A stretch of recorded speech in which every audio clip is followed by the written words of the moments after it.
Welcome back, my awesome people. In today's episode, I will unfortunately be highlighting a possible dividend cut from AT&T. This dividend aristocrat is a disaster currently, as their management has mismanaged the direction, products, and services that AT&T should be moving forward with. They have already cut their dividend once in February of 2022 by 47%. And now there is a possibility that there could be a second cut to their dividend again, so they can have the cash to meet their dividend payouts and pay off their debt load, as there will be a major reconstructing of AT&T in the coming years. Not in a million years would I have thought that AT&T would be struggling this much. And like many other investors, figured it was a safe dividend income play, as most AT&T investors have been investing into AT&T for decades and using it as a steady form of passive income. Many investors are also relying on AT&T's dividend as retirement income. So with the recent dividend cut, many retirees have felt the difference in their dividend income. And now with another cut coming up, possibly, investors will really feel a major difference in their income. And with every dividend cut comes a massive drop in share price. So my price point for AT&T, if the dividend cut were to occur, would be around the $10 range, or even lower, due to lack of interest by investors, causing a major sell-off. Investors who watch AT&T closely know that it has spent the last 2 years fixing an expensive mistake.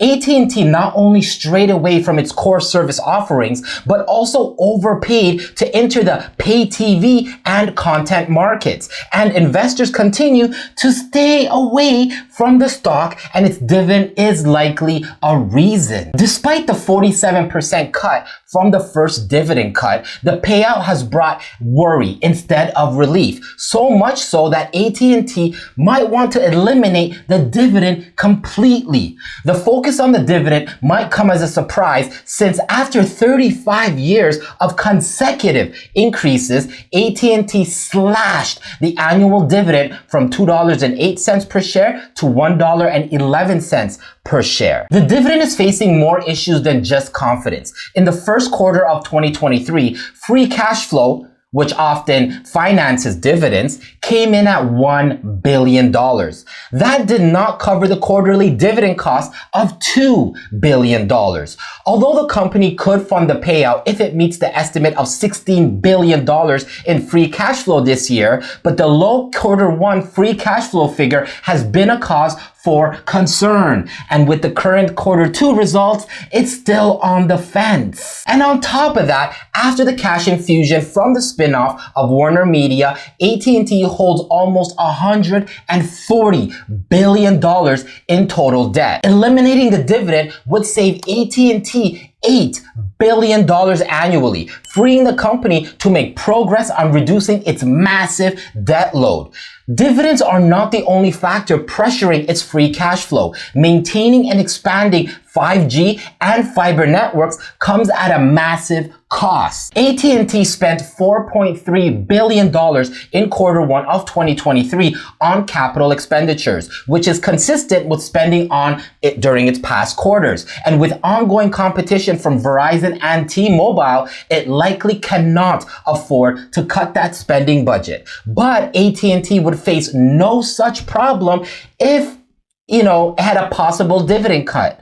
T-Mobile does not even pay a dividend and has delivered the highest returns of the nationwide 5G service telecom companies. AT&T stock has had a tough year so far, declining by over 30% year to date. Although the global economy faces some headwinds, wireless data and telecom services have become essential to customers, meaning that AT&T is unlikely to see a major impact on its fundamentals.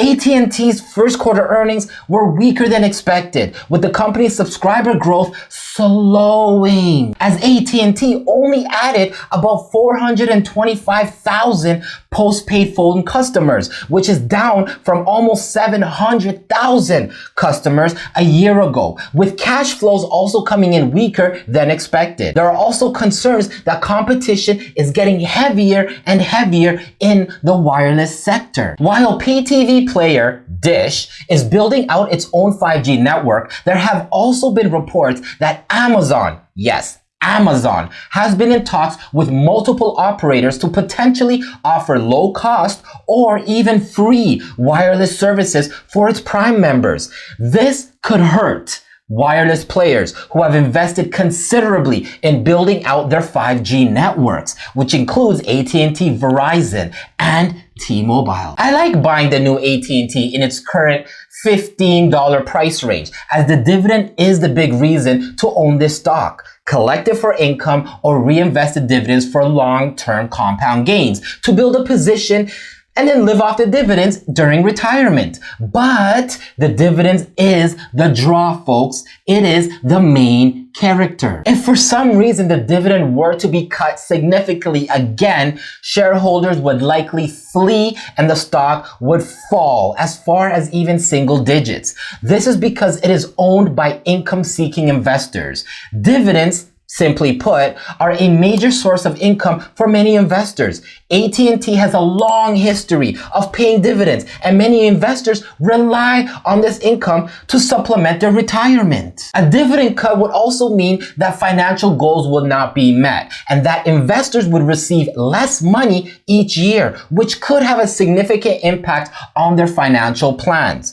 The number one risk to the dividend is the debt. The debt is massive. Cutting the dividend could actually save billions of dollars that would normally go to shareholders, and instead could be allocated to bring down the massive debt load. The high debt burden in a time of rising interest rates and interest rates staying high for a while means that AT&T's refinancing efforts could be at a higher interest expense, hurting the bottom line earning figures.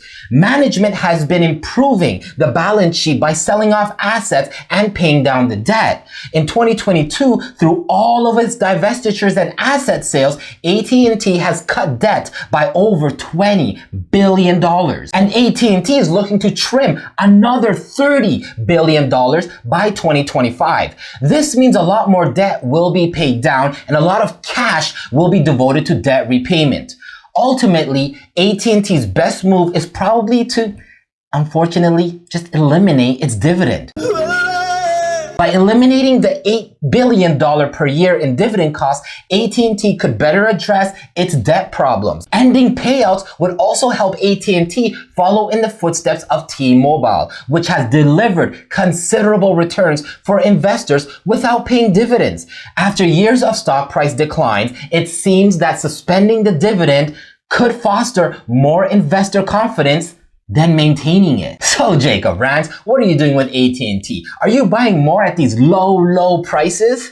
Well, my awesome people, I have been buying AT&T before it made really stupid decisions and acquisitions, and with a clumsy leader's change in direction of their vision and goal. With that said, and yes, I am currently crying inside, as my share price average is about $35, while it currently sits at about $15. As I have not bought AT&T since the beginning of the pandemic, but I do believe I will be making multiple small purchases this year to average down my share price, while still being cautious of a pending dividend cut or even elimination. Whether or not AT&T cuts or completely removes its dividend, AT&T really is too big to fail, as it has a hand in every sector all over the world. So because of this, I know AT&T will rebound and become a bigger and stronger company than ever before. And at the current price of about $15, it is a great way to average down